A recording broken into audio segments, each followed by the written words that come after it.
Welcome back to Timeout with J and G. I am Jay, and it's G over there. Yo, what's good, everybody? And today we are back with another episode, and we got a lot to cover. We had the AFC NFC Championship game over the weekend, which was crazy. Lot going on there, and we have a couple other reports to talk about. But before we get into that, we're going to start today with Levi's broken glass of the moment. Our broken glass of the moment this week is broken glass play of the week, moment of the week, whatever you want to call it. It's the Ravens. They had that game. All the offense had to do was just kick field goals. That's all they had to do, and they just blew it. Let's be honest. That offense couldn't even move the ball. They were getting stops on defense. Like I said on Saturday, the turnovers killed them. 3 turnovers, I believe. A pick and 2 fumbles. Yes. Yeah, you're right.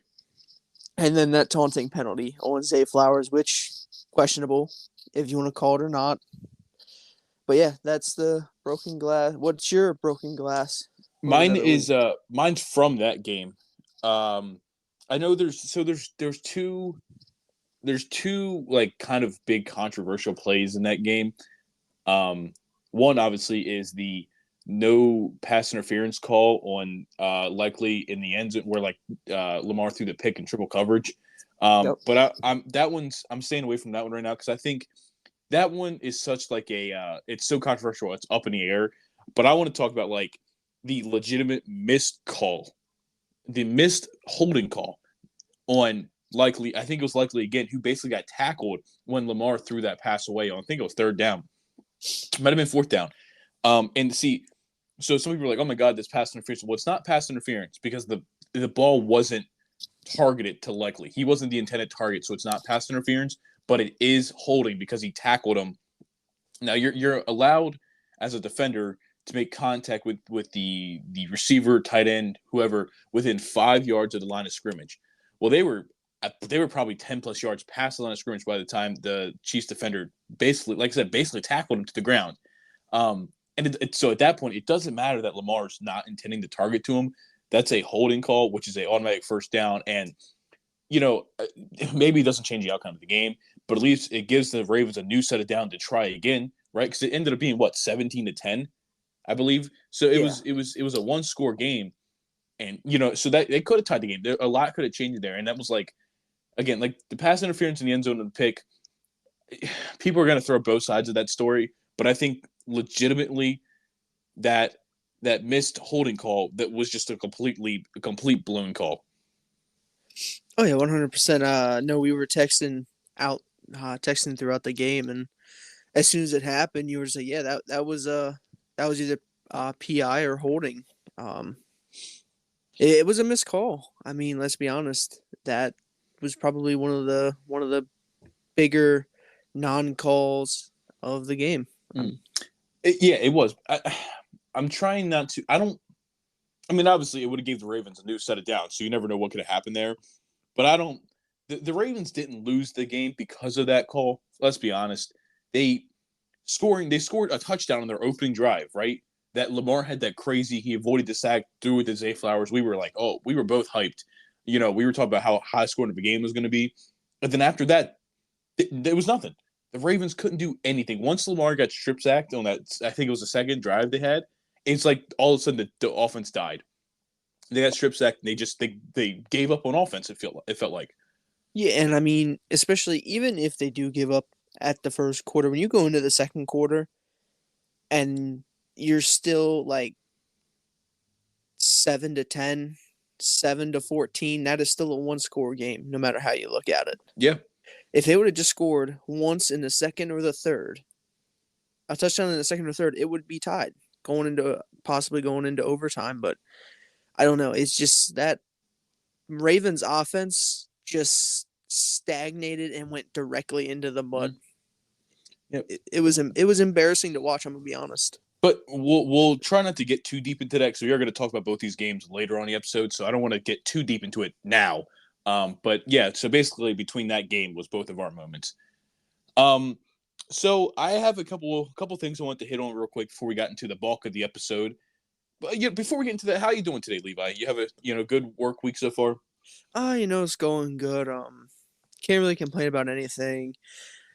The only thing I can't really complain about is the NCAA right now. Just Okay. I'm not familiar there. What's going on?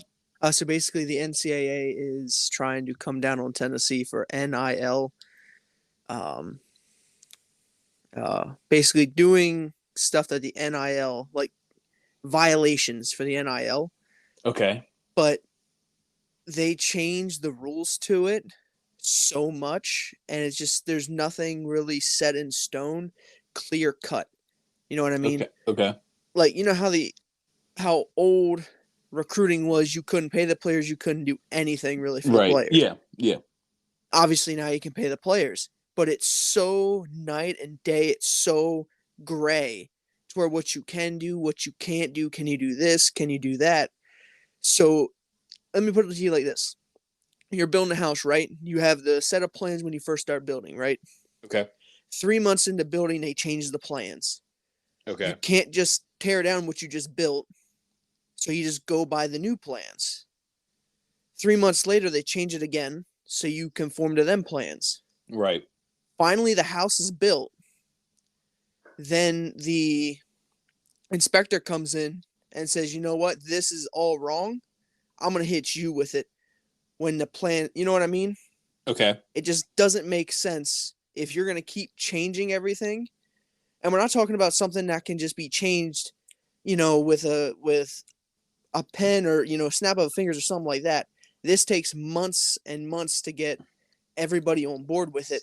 And then Right. to try and change everything, then turn around and hit somebody with it, or a national organization or a national college like that, it just doesn't make any sense. Okay.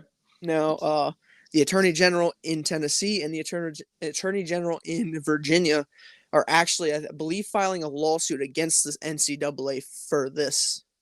Hmm. And there's a chance that more states get in on it. But yeah, I just think it's kind of a little bit, pardon my French, but it's a little bit bullshit. I don't know too much on it, so I'm just gonna have to take your word on that, I guess. But like I said, we'll have to look into that a little bit, and maybe next episode have some more information on that. But like I said, there's a few things I want to hit before we got into the main bulk of the episode, and the first thing's kind of a strange one. I know I mentioned to you last night that there's this article now that came out. Jerry Thornton wrote it here, and I have, and the title is Mac Jones complained to the Jets about how he was being treated, and Belichick stopped talking to him. A weird situation just keeps getting weirder. So I'm like, what? Like, I didn't. Maybe I missed it. I don't. But I didn't realize there was like actually something going on, like a deep actual issue going on between Mac Jones and Bill Belichick up there in New England. So this is a rather long quote. So just stay with me here. There's quite a few things here. But so we go. The source was the frustration was at a boiling point for Mac Jones. Heading into the final game of the 2023 NFL season, the Patriots quarterback was on an island. According to team sources, the communication between Belichick and Jones was non existent by this point. Not only was Mac Jones demoted to third string, but nobody told him. He found out he was inactive when the Patriots released the list 90 minutes before kickoff, according to a team source. Leading up to this game, the quarterback reps were split differently in practice, but no one on the coaching staff told Mac Jones why, and no one told him he'd be the team's emergency third string quarterback. On the other sideline, Zach Wilson, who was drafted the same year as Jones, has lost his starting job. He lost it to who stepped in there for Mac Jones, or not Mac Jones, Zach Wilson there. Um, Actually, I don't remember. That was like earlier this season. I want to say it was Trevor Simeon, but I'm not 100% sure. I feel like somebody else. I feel like they had a couple of different people step in there. I don't remember early season chats if I'm being real with you. If you just give me a second, I'll just pull it up real quick. Um, they had Tim Boyle for 3 games. Boyle. Okay. Trevor Simeon, or however you say his name. Yeah. They had him for 5 games. Okay. So yeah, on the other sideline, Zach Wilson, who was drafted the same year as Jones, also lost his starting job. But the Jets had been upfront with their struggling quarterback The Athletic reported that the Jets told Wilson they were going to trade him in the offseason. So I'm guessing that means this offseason now. According to a source who was on the field pregame, the Patriots quarterback was so bothered by his team's lack of communication, he told a member of the Jets staff that he appreciated how their organization handled Zach Wilson's situation. So that's the first quote. Basically, he's saying he told somebody on the Jets staff that he liked how the Jets told Zach Wilson, listen, this isn't working out. We're going to probably look to trade you in the offseason. Where with Mac Jones, apparently nobody told him anything. He was just like 90 minutes before the game, the list came out, and he's like, oh, I'm not playing. And so Mac Jones then went and told somebody on the Jets, I guess out of frustration, that he appreciated the way they did it. And Bill Belichick found out and wasn't happy. Well, I actually seen a report that they weren't talking by like week 12. I was gonna say I have more here. Yeah. Okay. Go ahead. Well, I just want to get what's your initial thoughts on like Mac Jones going and making a comment like that to a Jets staffer? I mean, I can understand the frustration, but then if you're going to talk about something like that, that's something you talk about to your inner circle. Mm-hmm. You don't go to another organization and say something about it. You kind of just, I can understand the frustration. Didn't find out he wasn't going to start, not even really even be the backup, be the third string. He was the third string. Yep. I can understand being frustrated, but you just take the punches, you roll with it. Then again, that's easy to say. Then once you get into a confined space with your inner circle, your inner group, if he has one, then that's when you discuss it. That's when you lay it all out on the table, what happened, everything like that. I don't think this is something that should have gone public. No, I agree. There was no good intentions behind him talking to a Jet staffer. Like, there was no way in his mind he was like, yeah, this is going to be nothing. He knew it was going to be a problem. But honestly, I just don't think he cared at that point. But we have more quotes here, and it says, when the Patriots offense unraveled this fall, staff members were critical of Mac Jones. Two team sources noted that the quarterback didn't do enough to call out teammates when things went wrong. The quarterback was described as happy-go-lucky, but lacked when it came to leading the group. He was part of the problem as far as what he was doing, who he was character-wise. He's not a bad character guy, but as a guy that wasn't quite the leader of the group, one source told Mass Live, he just wanted to be one of the guys. So it seems like he didn't want to step up and be like, listen, this is my team. You know what I mean? He's kind of just like, he wanted to fit in, it seemed like. After week 12, when Mac Jones was benched, Bill Belichick eventually stopped speaking to his quarterback. The lack of communication came to a head in the Patriots' final game. It created an uncomfortable situation. Mac Jones openly rooted for Bailey Zappi, trying to show coaches he was handling this demotion maturely. However, behind closed doors, observers noted Jones had little support. It seemed like he was being shut out. That's wild. I'm not even gonna lie. That's a little crazy. Honestly, that's an extreme lack of professionalism by all accounts, but for Bill Belichick. Well, apparently, I forgot the source. I forgot where I read it, but apparently, like you said in your quote, Bill Belichick stopped talking to Mac Jones at week 12 this season. Yep. But there was also something that came out. I don't have it all in hand right now, but apparently, when Mac Jones was drafted, Bill Belichick wanted to wait and take Davis Mills later in the draft, but Robert Kraft, the owner, wanted a first-round quarterback, so they took Mac Jones. Well, I think they definitely got the better quarterback of the two, but it wasn't. It wasn't. I don't think it's by much. But I'm sorry, Bill Belichick. I don't. Can you hear that car going by my house? Holy moly! But no, Bill Belichick is a legendary coach. But in what world is it okay for that be like your boss being upset with you, so he just doesn't talk to you for the rest of the month? It's like, what? You can't do that. Bill Belichick is the leader in this situation. He's been a coach for how many years now? And honestly, now that we're looking over this could be a big chunk of the reason why Bill Belichick's no longer the coach of the team. Because it just like, you can't shut out your quarterback, especially a young quarterback. It just, I don't know. I don't like the way, from the reports are here, we don't know fully what happened from reports. I don't like the way Bill Belichick handled that at all. But we have one more part of it, and it says one team source said that early film sessions with Bill O'Brien painted a picture of widespread issues.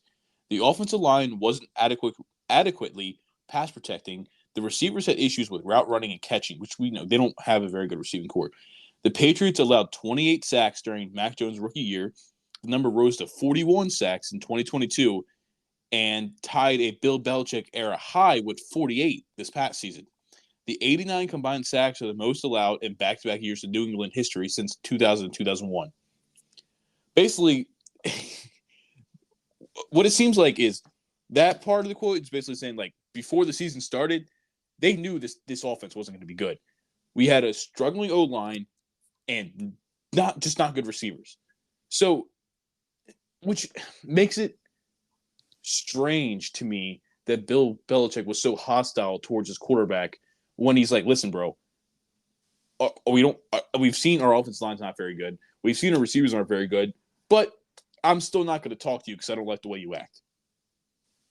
I mean, the other thing is as we see that Belichick doesn't have a job, maybe he was just done. You know what I mean? Maybe he just was like, Maybe I'm done. maybe by week 12 he's seen that his team, like you said, they knew earlier, but maybe he's seen his team had no hope to try and make a playoff run or do anything like that, and he was like, you know what, I'm done. We're just gonna Yeah. coast the rest of the year, and I'm out. I'm done. Yep. You know, I'll retire. I have a boatload of money. I could literally go on cruises for the rest of my life. I could do whatever I want. He might have just said, I'm done with it. I'm done with Maybe. this. I've coached too long. I'm ready to go. Because he had a couple interviews this offseason so far with the Falcons, but then they ended up hiring somebody else. So it's like, it's weird that he doesn't have a job, right? So maybe you're right. Maybe he's just like, he's not. What he might be doing is like playing his options right now. He goes, well, if I really like a situation, I'll go coach. But if I don't, I'm fine not coaching. You know what I mean? Well, there's a crazy theory going around. Um, so Tom Brady only played 3 years in Michigan, right? He lost his amateur card for football when he went professional. He's now a year removed from professional football, giving him his amateur card back. So there's a theory going around that he's going to go back to Michigan to play 1 year of football there, and Belichick's going to go coach Michigan for a year to go win a national championship. They already have a coach. Michigan just hires their coach. It was a theory going around. That's crazy. I'm not saying it was true. It was just a theory going around that someone made up. I just thought it was kind of funny. But yeah, we'll see if more comes out about that. That's just, I don't know. I think it was there was a lack of maturity and a lack of professionalism on both sides there. I don't know. It's kind of a rough situation. A couple other things I wanted to hit real quick. Ben Simmons. Ben Simmons made his not debut because he played a couple games earlier this season, I think, but he missed like 30 some games and he came back Saturday night against Jazz. And listen, he played 18 minutes in a limited role, but he had 10 points, 11 assists, 8 rebounds, no turnovers, and shot 5 for 5 from the field. Wow. That is like some like vintage Ben Simmons type stuff right there. I think, outside of like getting Philadelphia Ben Simmons, which I think is going to be a while if we ever do get that back, this is one of the best debuts he could have had, barring expectations, right? Like, we all know the past like 3-4 years, in the past 3-4 seasons, he hasn't even played a season's worth of basketball. So the fact that he's able to, come back and have he was 2 rebounds off a triple double without turning the ball over and not missing from the floor. Even though I think 4 of them were tip-ins off like somebody else's misses, which is kind of funny. But it's like him running the full court offense, you could see it. You could see moments of his passes and his read. Like, okay, Ben Simmons is still physically the same player. I mean, he has that back injury, so maybe I shouldn't say physically the same, but like he is still the same player that he was in Philly. That was all NBA, but his mental game is just far, far, far from that player. But if he can have games like this, I don't know. You give Ben Simmons the rest of this season, the off season, and then going to next season, he might be your starting point guard again. Oh yeah, and it's just insane that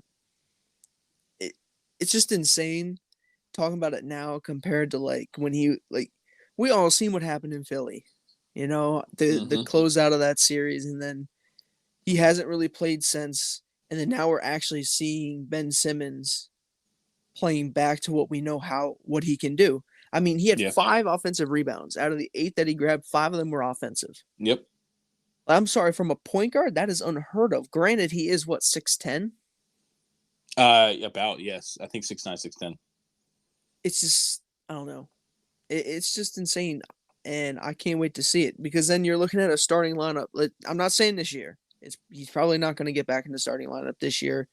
He might, because I think they're going to be looking to trade some, but like it's not going to be impactful right away.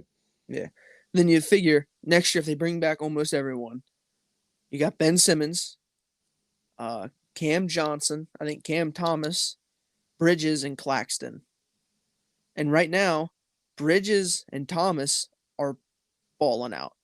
Yeah. Let's be honest. I feel like if you throw Ben Simmons in that starting lineup and let him just facilitate the entire thing, this Nets team is probably in the play-in, maybe even touching the 6th seed, maybe even 5 seed.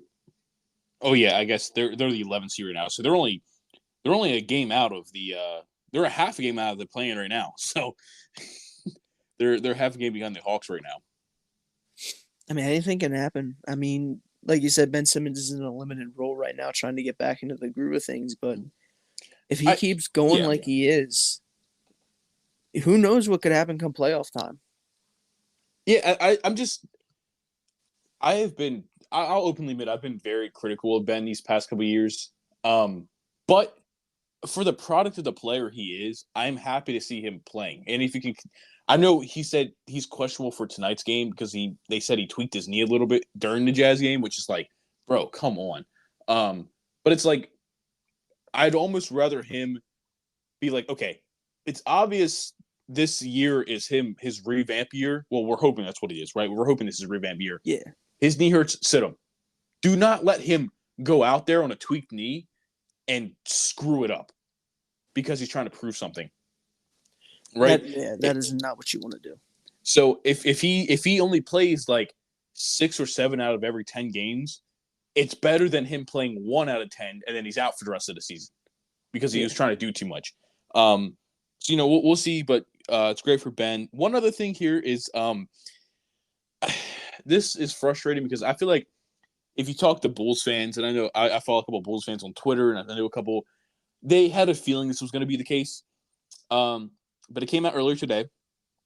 Per Darnell Mayberry, the Chicago Bulls are not anticipated to execute a major trade and will most likely retain their core group of players. Quote is, with a week remaining before the NBA's trade deadline, few within or around the Chicago Bulls organization anticipate the franchise making a major move. If the Bulls swing a deal before the February 8th deadline, most will be surprised. It's not that the Bulls can't make a trade, but there's a prevailing belief that the front office won't commit to something substantial. And why? Why are we now committing to a team that is the 9th seed? I'm actually blown away. Okay. I'm not surprised because it seems like Bulls fandom knew this was coming because the front office refuses to make any moves. What is your ceiling with this current team led by Zach LaVine and DeMar DeRozan? What is your absolute ceiling, you think? Maybe a 6 seed, but probably play-in or just miss the playoffs entirely. Mm-hmm. And you get into the playoffs. Are you winning a first-round series against the Celtics, Bucks, Knicks, Cavs? No, I don't even think they'd beat the Pacers in a 7-game series. Well, I'm looking at the top 4 seeds because they're going to be in the bottom half of the seeding. That's the only reason I'm looking at that. The Bulls. We're going to look at these teams that are in the bottom half of the Eastern Conference playoff picture. Okay, and there's a couple different things we're going to look at, right? So we're looking at play-in. Right now, the Heat are the 7th seed. They just traded for Terry Rozier. They're on a bit of a losing streak, but they're probably going to bump up. They're probably going to take the 6th seed back over, right? So I'm not worried about them. 8th seed right now is the Orlando Magic. Young team with Paulo, Franz Wagner, Cole Anthony, Markel Fultz, Anthony Black, a young team that is propelling themselves into the play-in. They were a bottom feeder the past couple weeks. Now they're propelling into the play-in. The 9, Chicago Bulls. This is a team that their best players are Zach LaVine and DeMar DeRozan. Hold on, upside on 30. I know DeMar DeRozan's over 30, but I think Zach LaVine is all but damn near 30. Something, you know what I mean? Something like that. Yeah. And they're both on high contracts, massive contracts for the next couple of years. And then you have the Atlanta Hawks, which relatively are a young team with Trae Young, DeJounte Murray, DeAndre Hunter, Nneka Okongwu, Jalen Johnson. Then you have some vets in there like a Clint Capella. But they're a team that's kind of looking to maybe sell at the deadline. They're saying, listen, we're the 10 seed and it's not working. We're going to sell. So what? And then you have the Nets at 11, which is another young team we talk about that could push up into the play-in picture. What? The Bulls seem like they're okay with being a play-in team when you have two guys making about $40+ million, and you're like, we're a play-in team, we're the 9 seed. That's okay. I don't understand that. I don't either. I mean, it's just preposterous, especially because you could get a decent amount back for DeRozan, LaVine, Caruso, Vus. Mm-hmm. You know, you could trade some of your top players and then just go tank. I shouldn't say tank, but let your young players play. Get a higher draft pick, and get draft capital from other teams, and then try and draft good or trade that draft capital to get some younger players and just try and rebuild and then get back to the top of the East like they used to be. Yeah, and like what I don't understand is like you trade DeMar, you trade Zach LaVine, you probably trade Caruso, you probably trade Vucevic. Maybe not all at this deadline, obviously, but like within the deadline, the offseason, like you're looking to move on from these guys. Kobe White's having a damn near most improved player season. He's 23, and he's averaging 18 points, 4 rebounds, 5 assists, right? He's having a breakout year for himself because he's getting more opportunity to have the ball, right? You have Patrick Williams, this guy they drafted 4th overall a couple years ago, that like has yet to really show anything, right? Well, in his limited minutes, he hasn't been great, but it's like he's always at least like the 4th option, right? And he was getting, which of course, this is just draft day comps, so they're always a little weird. Got Kawhi comps coming out. Obviously, being Kawhi is like your absolute best case scenario. But like, how is this guy supposed to develop into a Kawhi if he's barely touching a ball at all, right? You have Dalen Terry, their 1st-round pick this year. It's like Ayo Dosunmu, who might be on his way out. We don't really know. But you have these young guys that are stuck on the bench and not getting roles because it's like, well, we got to give Zach LaVine the ball. We got to give DeMar DeRozan the ball. We got to give Vucevic a ball. Luckily, Alex Caruso doesn't need the ball to do anything. But like, they have potential for some really good young players that they don't know yet because they're stuck behind DeMar DeRozan and Zach LaVine. Oh yeah, and just it's just frustrating to watch because they have, like you said, they have these young guys that they could potentially have something in, but they're not going to see it because they're refusing to trade. I mean, even if you do move on, let's just say from LaVine and DeRozan, that opens up 2 spots for someone young to come in and be like, hey, we're here, play us. You know what I mean? And if you do move on from LaVine, DeRozan, and Vus, then so be it. You might have to get yourself another center, or if you want to just throw Andre Drummond in there, so be it. But you got to give guys, especially your younger players, you got to give them a chance to step up and prove that they can play.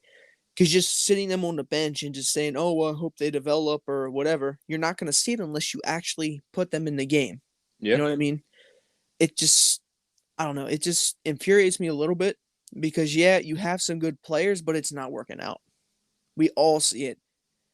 It's not working out. I say just sell, get your young players ready, get them in a starting lineup, let them gel together, and then in the next year or two, maybe then you'll make another push. Yeah.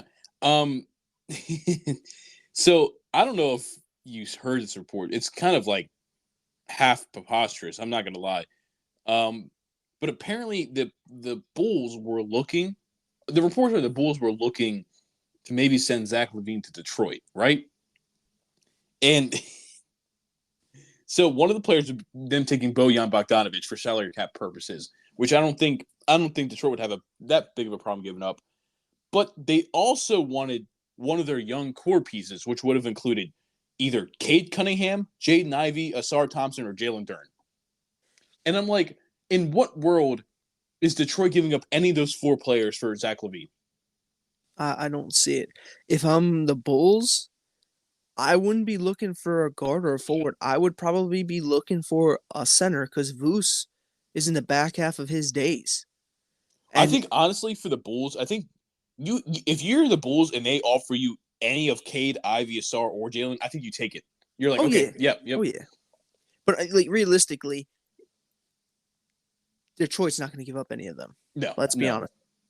If I'm the Bulls, I'm looking somewhere more realistic, and I'm probably going to try and get a power forward or a center because let's just say you trade Levine, right? And then you trade DeRozan. Patrick Williams steps up as your four, and whoever you want to put in there at your three. I still think you got to move on from Voos. Even if he's still in the team, you got to get someone younger to just put in there and Well, have yeah, them young yeah. guys gel. That's what I'm saying. Like, if you trade that, I feel like you try and get another center. Like, if they would be willing to give up Isaiah Stewart or I don't think that. I don't know James if Detroit. Wiseman, I don't know maybe. if Detroit's gonna or not Detroit. I don't know if Chicago's gonna want Isaiah Stewart. I just say they got to get a younger center Yeah. because I don't think they don't even, I don't think they have that. I'll pull it up here. Let's see. Sorry, they have Adam Sinogo. Or I sorry if I butchered the hell out of that name, but they do have a 21-year-old center who's fourth on the depth chart. Okay. So I don't know. I don't know what the Bulls are doing. This team kind of reminds me of the Brooklyn Nets when they traded for KG and Paul Pierce. I not kind of. I mean, yeah. I don't know. I was confused and like obviously I'm not a Bulls fan, so it's whatever. But it's like I feel for the Bulls fans because that's like the Bulls fans are stuck with mediocrity because their front office doesn't. I don't. It's like they're afraid to do anything. It's like they're afraid of being wrong. Like they traded for um DeMar DeRozan a couple years ago from the Spurs, and it's like at the time I was like, oh, that was a good move. And for a while there, they were like the one seed in the East when like they had Lonzo playing stuff like that. Obviously, we all knew that wasn't like a. They were hot to start the year, but they weren't like a serious one seed contender. But they had their little run. Chicago basketball was fun for a time. It's like, all right, well, now Lonzo's going to be out for, I mean, God only knows how long he's going to be out for. And it's like, okay, we had our fun. It's been a couple of years, but this core isn't winning a championship. Like, I unfortunately, and I really do like DeMar DeRozan. I really like Zach LaVine. I don't think either one of them can be the best player on a championship team right now. You know, I think they're both two, maybe three, you know, on a championship, a legitimate championship team. But the problem is they're making money of a one option, which is it's hard. It's hard to get that out of the door. Oh yeah, it's just Chicago's just in a situation where the fans. I don't know a lot of Chicago fans. I'm not a Chicago fan, but I feel like the fans want them to just move on with this because they know it's not going anywhere. But then the organization is just like, no, we're just gonna ride this out. Doesn't matter how it goes. Doesn't matter if next year we win 9 games the whole season. We're just gonna ride with this. That's what it seems like. Um, Here's another. This is like I don't think there's any like validity to this, but apparently there's been some rumors circulating that the Heat should be looking to move on from Jimmy Butler. I don't. I think that's just a. I don't. I don't. I'm not taking that too seriously because I don't think. No, I just don't think the Heat should move on from Jimmy Butler at all. But No, I mean Jimmy Butler ahead. is the reason why they made that run. I'm gonna be honest, Jimmy Butler is one of the primary reasons why they made that run last year. Well, even in 2020, their team Yeah. finals. Well, I mean, hell, they've been in a conference championship. What 3 times since he's been there? Because Yep. they lost to the Celtics that one year in a conference championship, and then they've been to the finals twice. Yep. Hell, maybe it was even. But like, I understand maybe they're saying he can't get him over the top, but it's like I don't think there's anybody out there for the Heat right now that can get him over the top. And I just don't see who they could trade for. Right. And honestly, maybe you're like, well, that isn't the same situation with the Bulls. It might be, but like, I don't know. I think there's definitely a culture difference between the two teams, and plus, like, the Heat have shown they can be the 8th seed and get to the finals, where like the Bulls haven't shown that. So like, at least I can count on Jimmy Butler showing up and winning me playoff series. Oh yeah. And I don't know. It's just even then, I feel like if you would switch Jimmy and DeRozan or Jimmy and Levine, that Bulls team is probably better. You know what I mean? Yeah. It's just I don't know. But yeah. Yeah, but so the only reason I brought that up is because the Dunk Central, NBA Central, they put out a odds list of who would trade for Jimmy Butler if he were to like, or who would get Jimmy Butler if the Heat decided to trade him. And the favorite direction the New York Knicks. I don't know what that packaging. I don't know what that package is. Yeah, it's going to be Evan Fournier's contract, of course. Maybe it's going to be a couple picks. I don't even know what players it's going to be, but like, honestly, I can't lie. This New York Knicks team getting Jimmy Butler might put them in a contender role. I think that'll put them into the contender area. As a biased Celtics fan, I hope it doesn't happen because I'm getting tired of seeing Jimmy Butler in the playoffs. Yeah, he's not nice to you guys. No, he's not. But I mean, I think you got to respect it too. Like, obviously, Yeah. it's like you don't like losing to him, but it's like, damn, dude's just like, he's just out there doing it, man. But it's like I don't know if I said it to I know I've said this to you, but I don't like LeBron, but I respect him. Mm-hmm. I don't really like Jimmy, but I respect him. I hate losing to him, but I respect him as a player because he's he's really freaking good. Yeah. Just a couple other things here. This is a quick one. We don't really have to talk about this because I feel like this is like whatever. The Brooklyn Nets have zero interest in dealing like any deal involving Mikal Bridges. He's basically untouchable. They're basically just saying we're not trading Mikal Bridges, which is whatever. There's not much there. I just wanted to say that. The next one was people within the Sixers organization believe Joel Embiid forced himself to play through injuries due to the scrutiny he received in recent days. Per Sam Amick, you could see it long before he was hurt against the Warriors. Embiid, who missed Philadelphia's game at Portland on Monday night, looked like a player who pushed himself to play against Golden State because the whole basketball world was screaming in his ear. There are people within the Sixers who are convinced that he played only because of the scrutiny. So basically, they're saying the only reason Embiid's playing through injuries now because he doesn't want to get called out online for missing games. I mean, I don't know why that would. I'm gonna be honest. It sucks. It really does if he is battling an injury right now and he's trying to play through just because of the media online. But why is that stopping him now? I was gonna say it's his body. If he's like, don't feel like playing. Don't let online scrutiny make you hurt yourself. And I believe he's done it in the past where he's just sat out. Yeah, you know what I mean. My only thing about the whole thing is just, and I know a lot of people are like this. He hasn't played the Nuggets since I think 2019. No, he has. He just hasn't played them in Denver. Oh, okay. He hasn't played in Denver since 2019. Yeah, because he's had a few matchups against Jokic. You know, we watching basketball. But no, I'm a casual, all right. He hasn't played in Denver since 2019.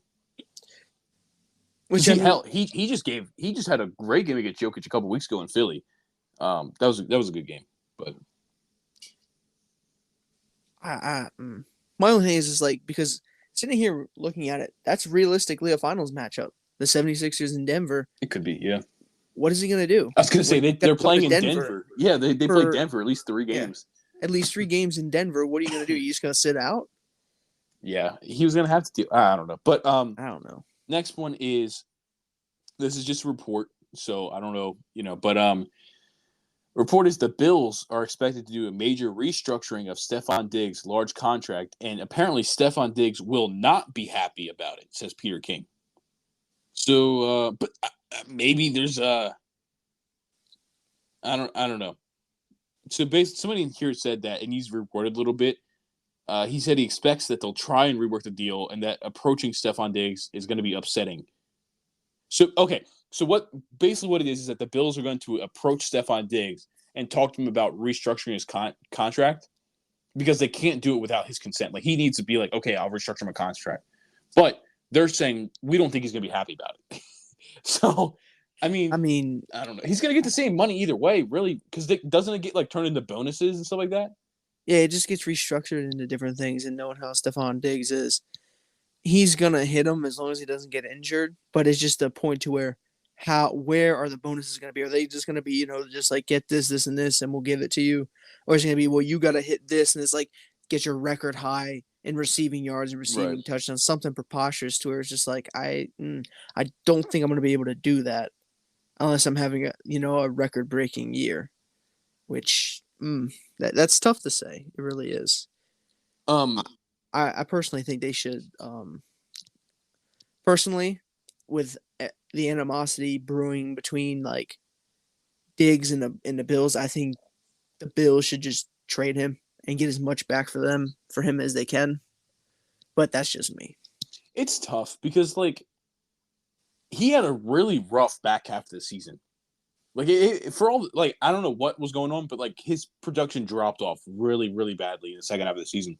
But Diggs is still a really great receiver. So it's Oh yeah, like, do we want to trade a great receiver? But it's like it seems like it's becoming every year now where there's a problem with there's something going on with him. He's unhappy about this, he's unhappy about that, blah blah blah. And like I said, realistically as an organization, you're probably like, well, we're not trading one of the best receivers in the league. We're just going to deal with it, right? But it's like, how much is that getting into the locker room? We obviously don't know. We're not in the locker room, but it's like, if my coworker is constantly complaining about how I'm doing my job, I'm going to look at him in a little different way. I'm not going to trust him as much because I know he's complaining online about he's complaining online about me to people. It's like, what? Instead of, you know what I mean? But yeah. I don't know.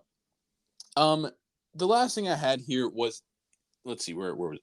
Anthony Edwards has been fined $40,000 for quote reportedly publicly criticizing the officiating.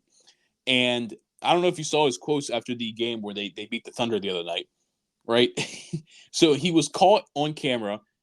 Now this like there's two things here. He was talking to Rudy Gobert like after the game. There was no people like interviewing him, but he was heard saying that they were cheating ass refs, right? Then he gets into this post game interview, and the quote is, "I'm going to take the fine because the refs did not give us no calls tonight." And the NBA is like, "All right, because this is like the second or third time he's called out the call, the reffing, right?" So the NBA is looks like they're fining him $40,000. I mean, it's just they hold the players accountable, right? And I know that they've tried to come out and be like I forget what it's called, but it's like, oh well, this call was right. They missed The these 2 minute report, calls. yeah, the last Yeah, 2 minute 2 minute report. report. But it also comes into to a certain degree is just like when you come up with that and he's like, oh well, this should have been called, but how's that happen? Right. How is that helping the game in progress? I Mm-hmm. understand you're showing that okay, well they missed these calls. If it's crucial to the ending of the game, there should be something back on the refs. Now, I get it; they're human; they might miss something.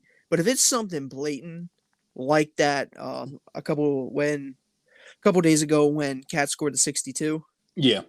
when it's something like that blatantly, there should be something on the refs.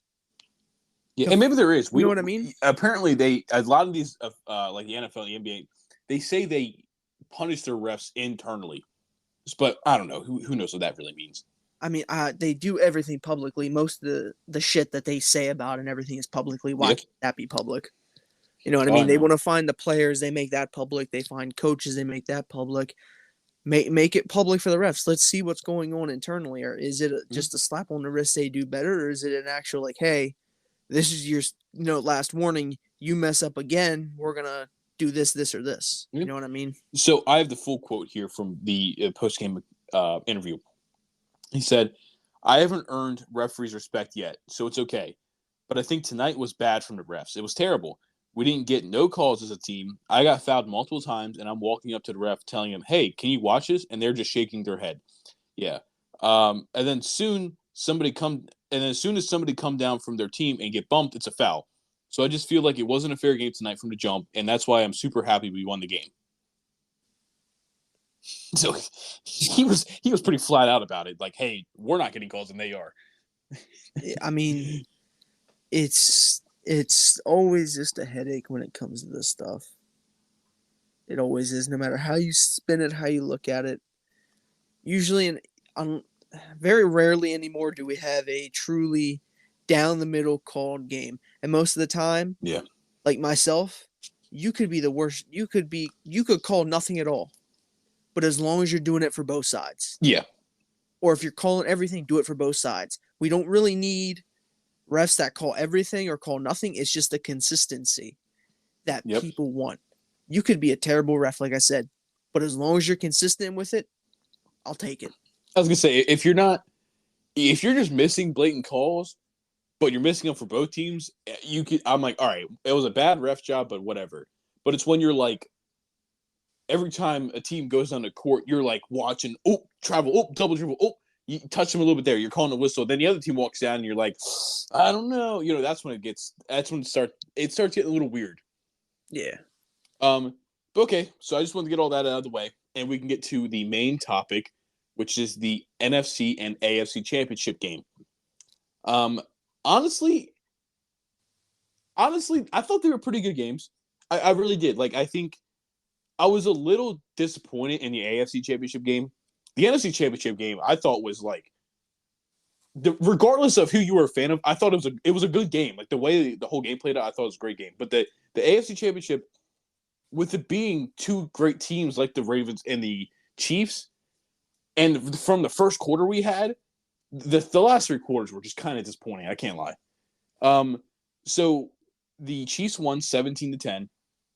And so just give me your overview of how you thought the game was. I thought the Ravens came out to play on the first drive, and they were doing very, very well during that first drive.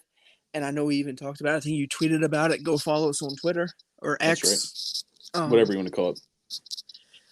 But we were talking about it, and you were just like, oh, this is going to be a high-scoring game. And then it all just went kaputs. Everything just stopped. And I feel like part of that is because the Ravens kind of stopped running the ball. Let's be honest. They did. They stopped running it because Gus Edwards, I think, had 3 carries for 20 yards, and Lamar had 8 for 54. He was our leading rusher, wasn't he? Yeah. Yeah, that's rough. As a team, they had 16 carries for 81 yards and 0 touchdowns. And they were a top 5 rushing offense, maybe even higher than that. I mean, their identity is running the ball, and that's what was kind of frustrating because like they were never down enough. Like if you're down 3 touchdowns, you're like, all right, we really just can't run the ball anymore. It was within a score and 2 at the max. They had plenty of time to run the ball. Oh yeah, I mean, it's just befuddling because Lamar threw the ball 37 times, and they ran it 16. Mm-hmm.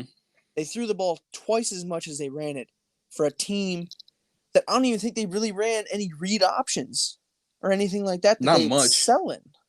Yeah, it wasn't. And it's kind of funny because before the game, on I think the last episode of this podcast, we were talking about like people were saying online, oh, all you got to do is keep Lamar in the pocket and you win the game. And we're like, I don't know, Lamar's kind of really improved at a passer. That might not work. Well, the Chiefs didn't even have to. The Ravens did it to themselves. They took Lamar's legs out of it, and I think part of it was on Lamar too. But I don't know. I'm trying to figure out how much of it was like on Lamar just not running the ball when he should have, and how much of it was like the coaching being like, we're not running the ball. Because there was a few plays where I thought he had a free 10, 15 yards in front of him if he went up through the pocket, but he's trying to pass the ball. I don't think, kind of like the same thing with the Joel Embiid thing. I don't think Lamar Jackson cares what people say on the internet about his passing game. Like, I don't think he was trying to change a narrative. I just think he was trying to get his playmakers involved, and he was trying to pass the ball, and he just wasn't taking the free yards in front of him. Yeah, I personally think he was trying to do too much.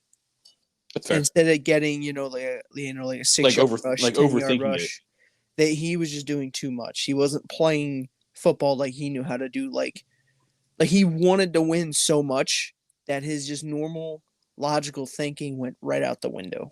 That's possible. That's definitely possible. Go ahead. I was gonna say, like I said on the last episode, turnovers were gonna be key for the Ravens to win the game. I believe they had 3. Yep. 2 fumbles and Lamar threw a pick. Yep. I'm sorry, but especially against the Chiefs offense that doesn't turn the ball over that much, you gotta limit your turnovers. 3 is way too many, And especially when you get down into the red zone. yeah, I was gonna say And two of the three turnovers were just like really, dude. I mean, I feel like the strip sack. I feel like you can live with the strip sack. Like Lamar was in the motion of passing the ball when he got sacked, but like Zay Flowers diving for the end zone on first down through 3 defenders, and then the triple covers throw. It's like, dude, it kind of goes back to what you were saying earlier, just trying to do too much. Zay Flowers was trying to make a play by diving, and I think I even told you this. It's like first or second down. It was You early, just yeah. got in there. Just if you're gonna try and get the touchdown, cover the ball with 2 hands and just drive into somebody and just try and just bully your way in. Now, granted, Flowers is not the biggest guy, but still, cover the ball, get it on the one, hand it off to Edwards, Ricard. Just do something that you know how to do. And he just did too much, fumbled it out of the end zone. He, I think I kind of tweeted it. I said like along the lines of like Zay Flowers is the savior and like the reckoning of this drive because like he had that massive catch down the sideline. Then he gets up and shoves the defender to the ground and spins the ball in his face and gets a taunting call. And I'm like, dude, what are you doing? Well, It was so weird that like that was his reaction. So then they have the 15-yard penalty, and you're like, all right, whatever. They get the ball back to Zay Flowers, and you see him making a move to the end zone. It's like, all right, well, he's gonna make up for it. He's gonna score. Then he dies, and the next thing you know, the ball's rolling through the end zone. And you're like, dude, like he simultaneously made great plays, but on both the great plays he made, he finished it by doing something stupid. see the ball spinning on the guy is where I'm just that's my line. But the Chiefs defender was holding on to him as he was trying to get up. I Like he didn't was see already that. Maybe down, he the did play that. was dead. Yeah, the Chiefs guy had a hold of his leg as he was trying to get up, so he kind of just like said, "Get off of me," and kind of pushed him. But I don't know, man. He like I don't know. It was a little bit more than that in the play. It looked like he like shoved the defender back to the ground. well, But yeah, I that's what I'm mean, saying. He yeah, did that, but the Chiefs guy was holding on to his leg. I Like get he that. was But still holding on. we know it just as much as everybody. We watch the NFL. It's always the retaliation that's going to get seen. Yeah, Like him grabbing, nobody was going to say anything about him grabbing his leg. But as soon as Zay Flowers turns on and shoves him, everybody saw that. You know what I mean? It's always the retaliation that everybody sees.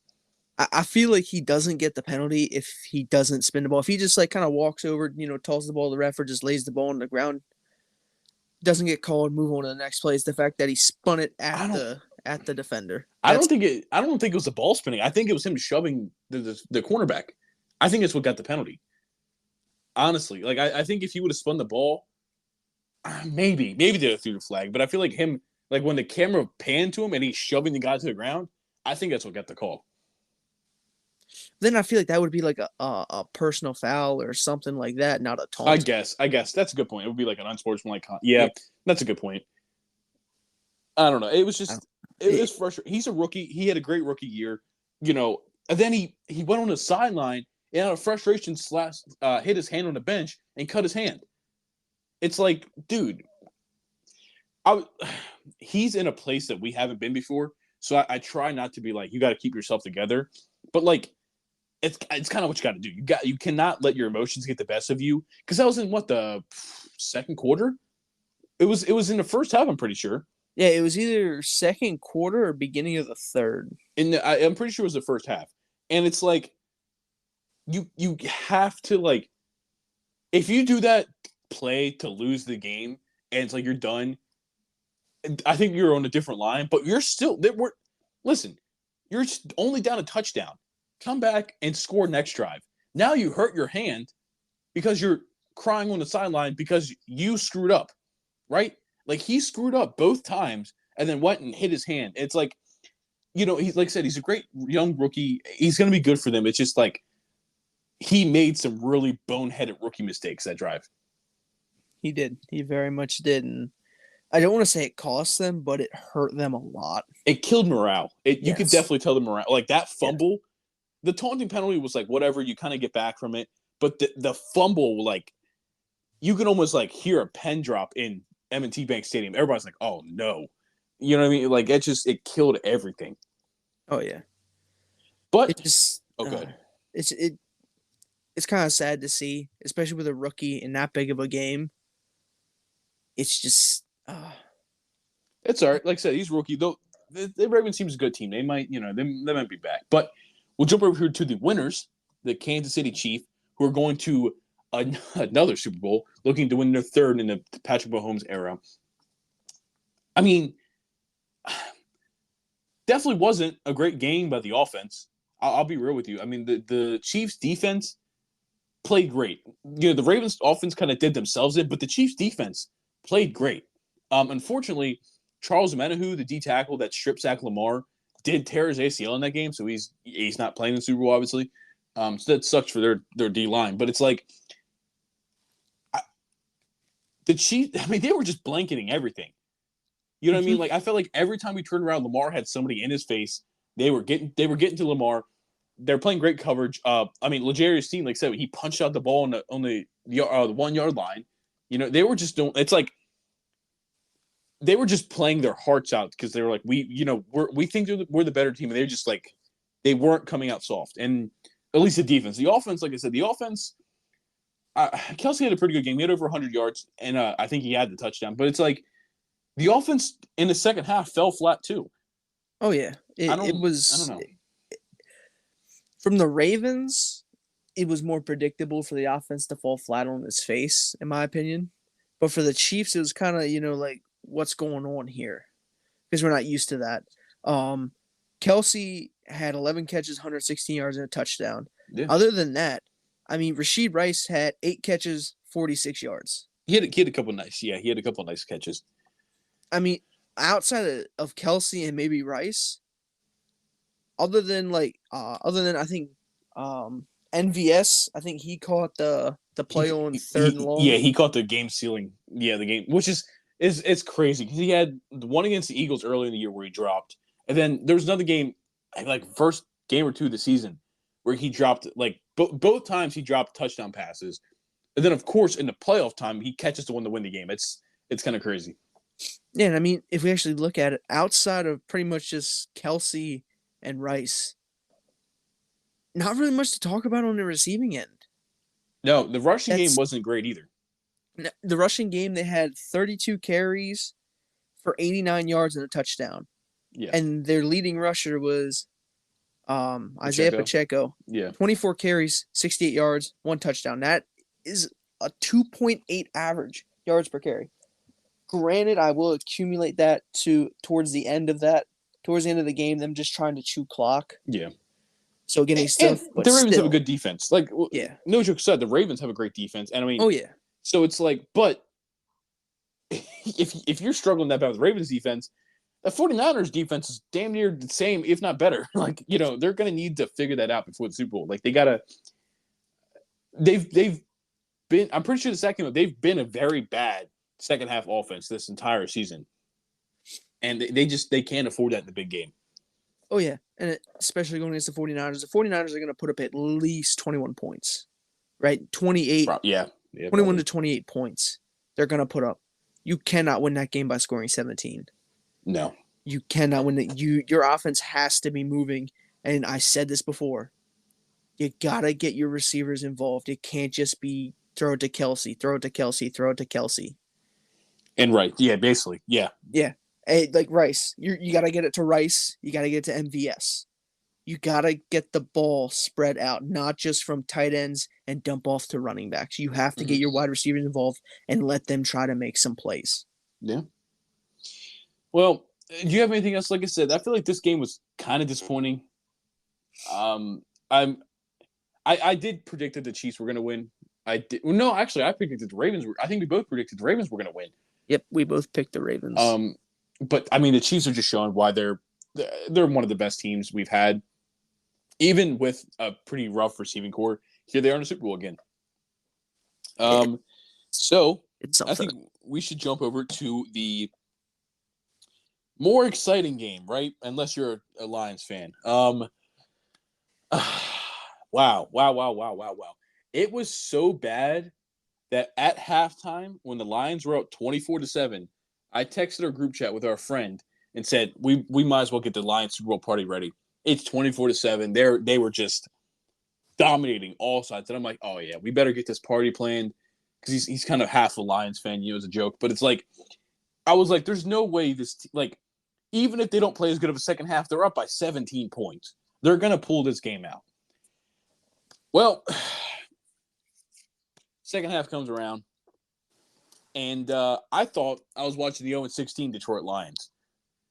And I'm like, whoa. And so they were up 24-7 at halftime, and then they got outscored 27-7 and lost 34-31. That 7 points they got in the fourth quarter was a garbage time touchdown to Jameson Williams. They were down 24. They had 27 points in a row dropped on them. It was 34-24, and then they scored a garbage time touchdown and then didn't get the onside kick. No. This is just honestly, I in my opinion, I could be wrong, but I feel like the Lions got complacent and they thought they had the game won. So they just tried to coast away out instead of just sticking the dagger even deeper and putting up even more points just to solidify the win. And granted, that also comes with the fact that how many of them players, or even in the coaching staff, how many of them have been in this situation where you're up? Jared Goff. That's about it. Let's be honest, that's about it. This team is very young, but he's about the only one that has experience. But it's still, you gotta just put the dagger in. This is professional football. Anything can happen. Well, and the thing, okay, so the thing is with that is I think that's what they tried to do. And they tried to put the dagger in, and it backfired on them. Yeah. With those 2 fourth down conversion misses, right? They went field goal range for both of them. So it's like, if you look at the score, it's like, dude, they should have taken the field goals. They would have won by 3, technically, right? But what they were trying to do is, at least, like, they were trying to stagger it. They were trying to, because I think at that point, if I remember correctly, it was 24-7. And then I think it was 24-7. And then the 49ers got a field goal, I'm pretty sure. It was 24-10. So the Lions go down the field. Based on third down, it's like, okay, they can kick the field goal and go up 27-10, which makes it a 3-possession game now instead of a 2-possession game, which I tweeted. I'm like, you might want to do that. I mean, like, obviously touchdowns, but going back up 3 possessions is big, but they decided to go for it. Jared Goff gets pressured on the throw, throws a little bit behind Josh Reynolds. Josh Reynolds turns around, gets his hands on it, but doesn't pull it in. You're like, damn, okay, well, that's rough. The first one, it's like, that's rough. It didn't work out. Fortunately, the 49ers go down and they score. It's now 24-17, right? The problem I have is with the second one. The first one I can understand. They were trying to dagger it. They were trying to put points on the board. The problem I have is with the second one, right? They could have tied the game at 27. They could have tied the game at 27 at that point in time. Instead, no, we want to still dagger it. We still want to get a 4th down conversion. And the play works. They get the pass out to a wide open Josh Reynolds, and it bricks right off his hands. Mm-hmm. And it's like, now you've lost a 17-point lead. You have no momentum at all. The 49ers offense was clicking on all cylinders at that point in time. You go down, they score another touchdown. It's now 27-34, and you're like, what the hell? But it's like, the first one I can understand because of your point of trying to stick the dagger in and just try to keep putting up points. It's the second one. It's like, our offense has been bad. We need to put points on the board to tie this game up, and they don't. That was it goes back to even back to when Detroit played your Cowboys. Yeah. When they scored that touchdown, we're down 1. They tried to go for 2. That penalty was called. They back them up, and they're still trying to go for 2. Yep. Kick the extra point and move on. Like, just take the points and just live to fight another day and go into overtime. Right here. Kick the field goal. Now, granted, Josh Reynolds should have caught that first one. The second one more than anything. The first one was like, it was a tough throw. Probably should have caught it, but the second one was the one that was like, oh, it's, by the way, do you want to see what I saw today? Josh Reynolds had a quote about that, right? Okay. if I'm a Lions fan, I am pissed. I'm not gonna lie to you. So let's see where did that go? Okay, Josh Reynolds was asked about his 2 crucial drops in the NFC Championship game. His quote's pretty simple: "Shit happens," and I'm like, well, you're right. He's right about that, right? Mm-hmm. So I commented. I was like, I feel like I have to leave a comment here. And my comment was, Josh Reynolds, after being cut for dropping NFC Championship passes, shit happens. Dude is talking himself out of a job. Yeah. And I believe I know they went for it on 4th down 3 times and they got the one. Yes. Yep. Yep. The first one, like you said, it was a little bit back. Wasn't the greatest throw, but that second one, you're literally paid to catch easy passes. Mm-hmm. People say there's not easy things in the NFL. Right there, you're getting paid for an NFL player. Money? That's easy. Yes, for right there, NFL player, even a college player. Yeah. Right there, all you got to do is just grab it. Now that's coming from me, but at an NFL caliber wide receiver, that should be a catch 10 times out of 10, 9 times out of 10. The only thing in my mind that it's like why he didn't catch it is that he was looking up the field. Like you're supposed to look the ball in and then turn upfield. I think he was like, oh, this is such an easy catch that he turned his head to look up the field before he fully caught the ball. Mm-hmm. And he just missed it. Which, I mean, comes back to the fundamentals. You gotta execute at a high level to be able to win. And it just sucks that was pretty much the thing that hurt him. You know what I mean? I don't know.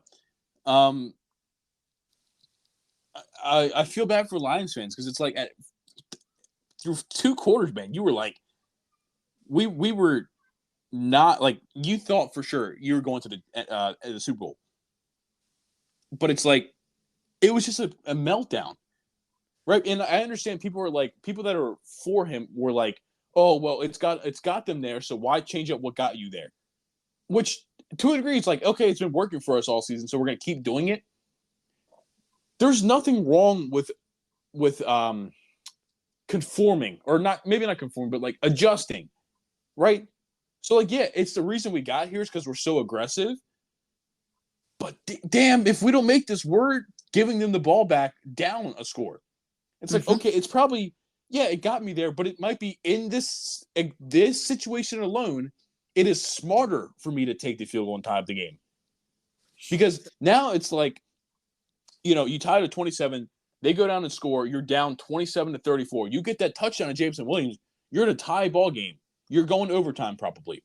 But instead, you don't even give yourself a chance. Because as soon as you miss that 2-point or that 4th down conversion, the game was over. You were you're giving the ball back to San Francisco down a score, and they made it 2 scores. And it's like, I feel like, if anything, all Dan Campbell did was end the game 4 minutes earlier than it should have ended. Yeah, I can see that. I don't know.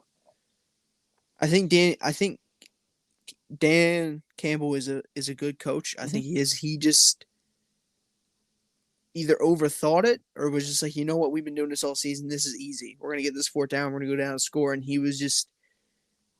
had too much confidence. You know what I mean? He was overly confident that they were gonna be able to get the 4th down and then go and score the touchdown or whatever, and then go up. It just sucks to see. It really does.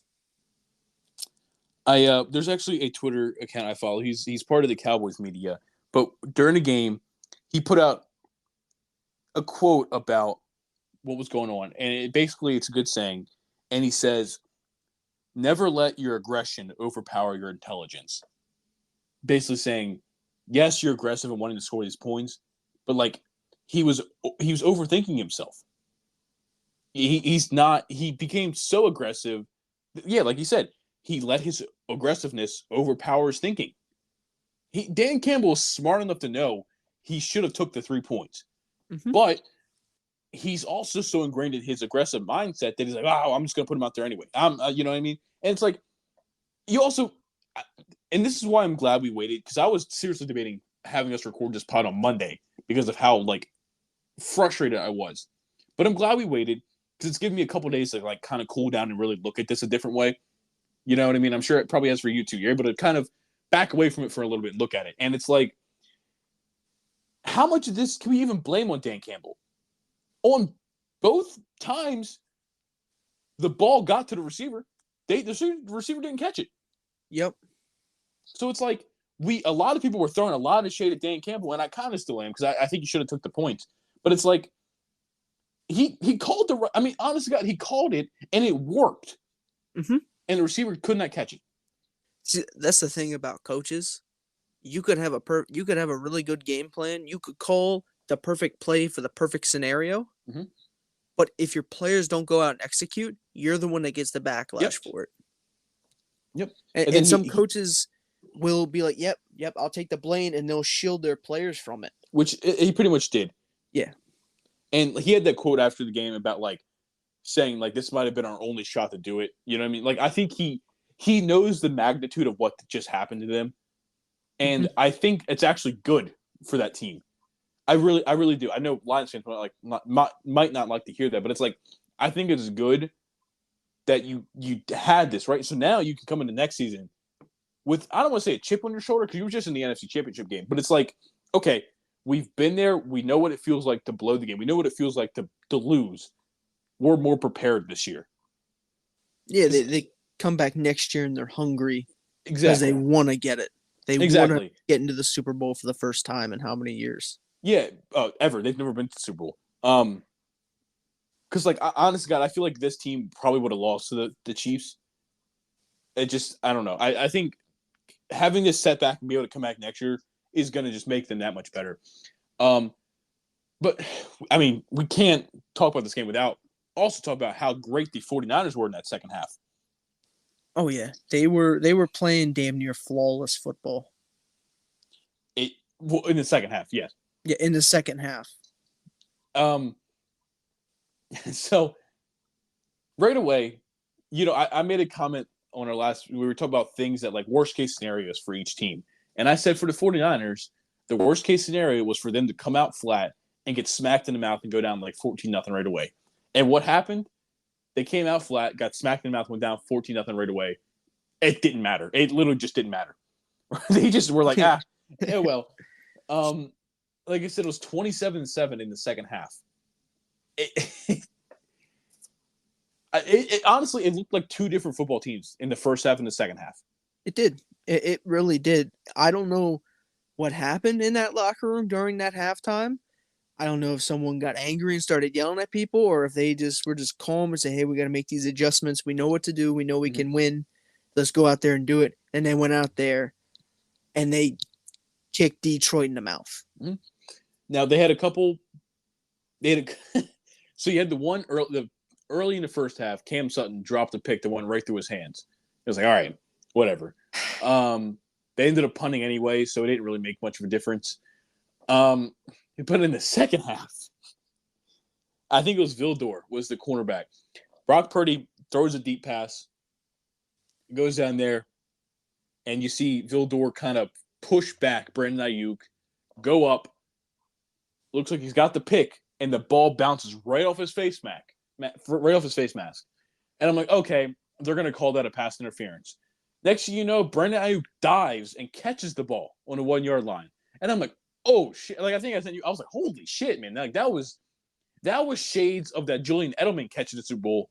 I don't even remember what team that was against.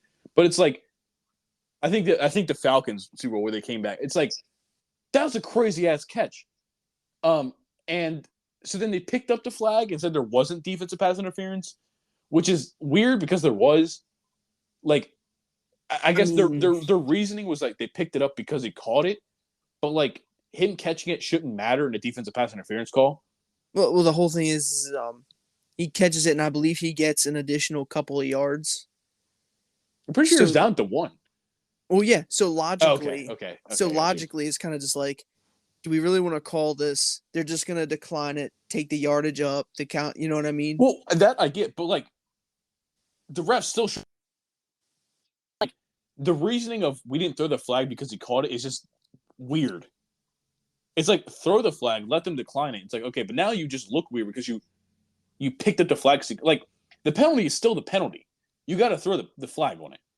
Yeah. I don't know. I thought it was weird that I don't know, but it's like so once he called that and it scored, you're like I was like, oh yeah, this is not looking good. Like this is gonna be bad. And all of a sudden the 49ers did what everybody thought they were gonna do the entire game. They just went out and they dominated on the ground. Brock Purdy looked good in the second half. That ball probably should have been picked off, but other than that, Brock Purdy had a very good second half. He had that one where he evaded a sack and like ran to the sideline and like dopped it to the I think it was Juszczyk. I was like, holy moly, dude! Like Brock Purdy played really well in the second half, and I know people aren't going to want to admit it because people don't like Brock Purdy. It's whatever. But no, like they were a completely different team in the second half. They were the better team. Like the better team won the game, even though like maybe I don't know. I think that at the end of the day, the better team did win the game. Oh yeah. Well, obviously for podcast purposes, I gotta say this: he got carried by MC Christian McCaffrey. He carried him. That's the only reason why they won the game was Christian McCaffrey. Yeah, take that, 49ers fans. But no, Brock Purdy second half. The whole team in the second half came out playing great. Mm-hmm. They could throw the ball. They ran the ball. They pretty much beat the Lions in all three phases of the game. Yeah. Hats off to them. I don't like the 49ers, but hats off to them. They were the better team. I mean, what else can you really say? I mean, well, I'm trying to see here if I can find because not only was Brock Purdy like dotting that second half, dude was running too. Mm-hmm. He was scrambling. He ended up with 5 carries for 48 yards. I think he had like 2 third down conversions he picked up with his legs. One of them, I believe, was for 21 or something like that. Yeah, it's like once I saw Purdy just like weaving and running I'm like, oh, dude, like at that point, that offense was fully clicking. And it just, like I said, I think the better team won. It was an exciting game. It really was. Like, no matter who, well, obviously, if you're a Lions fan, you're pissed, right? But it's like, for any neutral fan, that was an exciting game to watch. You know, to see it come back like that. And I would have preferred the game to be a shootout more than a first half Lions, first half 49ers. But still watching that comeback was pretty exciting. It was. It very much was. But also, I do got to say, first touchdown of the game, Jamison Williams, 42-yard, what was the end around? Basically, yeah. Touchdown run, 42 yards. I mean, he was stumbling from the 10-yard line in. Yeah. He got like tripped up and kept stumbling. I'm like, he's going to make it. He's going to make it. And he got in. So shout out to him. That was an amazing play. I still can't believe he did it. I know. I think he weaved through like 3 or 4 guys. It was tough. No, it was great. Jahmyr Gibbs was good too. He did have that fumble in the second half, which is one of the reasons they ended up losing a lot of momentum, which sucks. But he's a rookie. He's had a great rookie year. Kind of the same thing with Zay Flowers. They screwed up. It is what it is. They're both really good young rookies. They'll be fine. Yeah, I mean, just gonna take time. It comes with getting older, getting experience. Yeah. Not really much you can say other than that. I mean, I think a big key for the Lions, if they want to make a repeat next year, is like obviously their defense has to improve. But you need Jared Goff to have another good season. Like I think your offense relies a lot on how well Jared Goff is going to play. Oh yeah. Also, shout out to Juwan Jennings for the one-handed. Basically, he jumped up and pretty much just tried to Odell that shit while getting tackled. Dude, that shit was insane. Oh my god! Shout out to him for that. That was insane. When I seen Purdy start scrambling to the left, I was like, all right, he's gonna get tackled or throw it away, something like that. He then throws it to the opposite side of his body, kind of like flicks it over, and I was like, oh, it's gonna air mail, it's gonna get picked off. The next thing I see, Juwan Jennings just leap up and just snag it out of the air while getting absolutely destroyed in midair. Or about there was one where it looked like Purdy was under pressure. He was scrambling, and he fires a dot across the middle of the field. and it's Kyle Juszczyk, 20 yards down the field getting a catch. And I'm like, whoa, okay. He was running a route in the middle of the field, 20 yards down the field. And I was like, okay, all right. Like, maybe I've just been missing out on Juszczyk. But I was like, what out of all the options on their offense, the fact that it was Juszczyk down there, I was like, okay, that's like, there was, they didn't, the Lions didn't have enough people to cover all the weapons of the 49ers. Oh yeah, it was very tough, especially with how depleted their cornerbacks were, because they were without, I think, their cornerback CB2, Emmanuel Mosley. I think that was their CB2. They might have been out another defensive back, but hey, don't sleep on Juszczyk. Yeah, no. A couple years ago, when they were in the Super Bowl against the Chiefs, he was getting MVP. He was getting MVP votes for Super Bowl MVP. Yeah. Yeah, he was my vote for MVP. I want to see a fullback win it.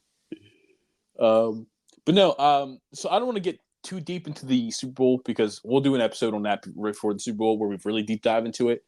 But what are your just a couple quick overhead thoughts on what the Super Bowl is going to be like? It's the Chiefs and 49ers. I feel like it's either gonna be a close game the entire way, or the 49ers are gonna blow them out. Yeah, if the Chiefs' offense can't figure it out, yeah, you might be right. Because there's not a world where I see the 49ers defense just shuts down again. I just don't see it happening, especially when you're going up against someone like Patrick Mahomes. They're going to have that defense ready. Yeah. So it's either going to be a shootout, game's going to be like 35-42. Mm-hmm. It's going to be a shootout, or it's going to be 49ers 38, Chiefs 14. I want to see, did they drop odds for this yet? I'm trying to see, because I don't know. I feel like the Chiefs might be an underdog in this one. I think the 49, I don't know. I'm trying to see. I'm having a hard time. But like, I feel like the line might not be out yet. But I feel like the Chiefs might be the underdog in this one. The spread is favoring San Fran by 2, so San Fran's got to win by 2 to cover the spread. Okay, so yeah, so the Chiefs are the underdog in this one. And honestly, like, this, again, I don't want to get too deep into it yet before the episode comes out, but like, this could be like a defining Super Bowl for Mahomes. Mm-hmm. You know, coming in as an underdog against a team like the 49ers and beating them with a depleted offense that he has, this could be career defining for Mahomes. Like, if he loses it, I don't think. I think this Super Bowl can only help Mahomes, if that makes sense. Like, if he loses it, it's like, yeah, he lost. They were the underdog. He doesn't have a very good offense. Of course, people online will be like, oh, he can't beat the GOAT because he lost. Like, whatever. But like, if he's gonna have he has much more to gain from this Super Bowl than he has to lose, I think. Oh yeah, he definitely does. It's just a matter of the other pieces on his offense coming to play. But well, Kelsey's going to be there. He's got his boo. His boo might be there. She's got a concert the day before in Tokyo, so I don't know, but she's definitely going to get there to that game. Oh, there was a whole report that came out. I believe Adam Schefter tweeted it out that if she takes a flight immediately afterwards, she can be there the day before or something like that. She can be there for the game. I can't believe this is actual. I can't believe Adam Schefter. I never thought I'd see the day Adam Schefter's reporting that, but I mean, it's where we are right now. I think there was something that came out, and he was like, "If you guys wanted to know," and it was something like that. But there's also reports that if the Chiefs win, Kelsey's going to propose it at the end of the game. I saw that. I don't believe that one. They haven't been dating very long, but they're celebrities, so I guess. I saw a report came out today too that Taylor Swift only got 44 seconds of airtime in the AFC Championship game. So like, I don't think you can really complain that much about that. 44 seconds in a 3.5 hour production. Yeah, I mean, it is what it is. She's such a high level celebrity. There's no way she's not gonna. You know what I mean? She's gonna get the press. It is what it doesn't. The first couple of weeks, I was like, but honestly, it doesn't bother me anymore. It doesn't. You can tell she doesn't want it either, and I think that's what makes it better. It's like she's like, please get this camera off me. You know what I mean? Like she doesn't want it. She just wants to be there to support Kelsey. Right, and I think that makes for me. It's like, you know what? it's not her fault. The NFL is Yeah. just getting the money out of it. So it's like I can't blame her for that. See, my whole gripe with it is people are there was something going around Facebook to where it's like, oh well, your daughters are seeing, you basically shit on Taylor Swift for being a supporter, boyfriend, stuff like that. No, you guys got that all wrong. Most people that I know, we just want to watch a football game. We don't care if she's there to support Kelsey, to Yeah. support whoever. She could be there to support Andy Reid. I don't care. It's just a matter of I'm here to watch a football game, and that's what I want to watch. Yeah. You know what I mean? But like I said, it's up to ESPN. It's up to whoever produces it. You can't help it. They're gonna do it no matter what. It's all about making money. I feel like it's hard to get mad at her for it. Like if you're gonna be mad Yeah. at anybody, be mad at like the production for showing her. Yeah, be mad at CBS. Just I don't know if you saw there was a little thing between Taylor Swift and Tony Romo, which is like something I never thought I'd say. Tony Romo was commentating the game. I think it was either before or after the game. Like he was standing there. Taylor Swift had a bodyguard, and then it was Taylor Swift, and he kind of like reached around to try to like give her a fist bump or something, and the security guard just smacks his arm away like quick as hell. Boom. And you see Taylor Swift going like, "Oh no, it's okay, it's okay." And I just thought it was hilarious. Like out of nowhere, the security guard was like, "No, get your hand out of here, Tony."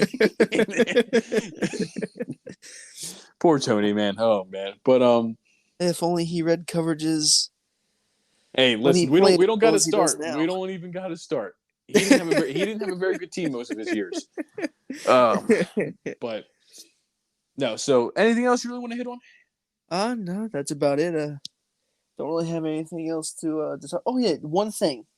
This is going a little bit off topic, but the third string center for the Celtics confuses the hell out of me.